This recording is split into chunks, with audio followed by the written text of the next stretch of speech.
Then he began to say to them, "Today this scripture has been fulfilled in your hearing." All spoke well of him and were amazed at the gracious words that came from his mouth. They said, "Is not this Joseph's son?" He said to them, "Doubtless you will quote to me this proverb, 'Doctor, cure yourself.' And you will say, 'Do here also in your hometown the things that we have heard you did at Capernaum.' And he said, 'Truly I tell you, no prophet is accepted in the prophet's hometown. But the truth is, there were many widows in Israel in the time of Elijah, when the heaven was shut up 3 years and 6 months, and there was a severe famine over all the land. Yet Elijah was sent to none of them, except to a widow at Zarephath in Sidon. There were also many lepers in Israel in the time of the prophet Elisha, and none of them was cleansed except Naaman the Syrian."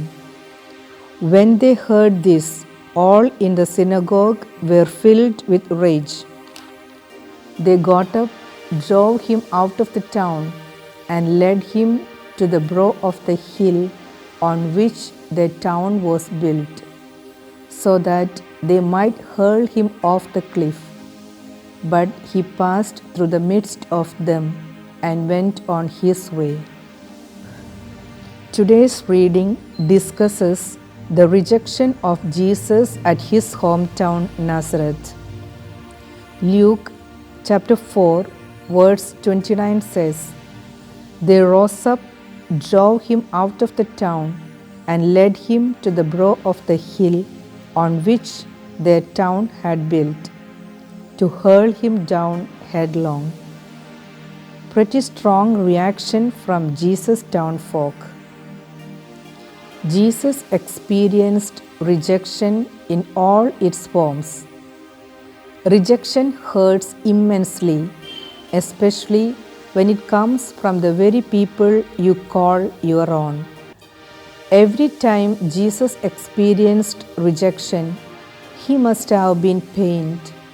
But did rejection make Jesus love people any less? Did rejection dissuade Jesus from pursuing his saving mission? Just the opposite. If anything, it only made him stronger. He returned rejection with love. Rejection is an inevitable human experience. We all experience rejection at one time or the other, in one way or the other. Lover wanting to break up, spouse asking for divorce, children turning their backs on the parents, friend betraying a friend, etc. The important question is how we let the experience of rejection affect our lives.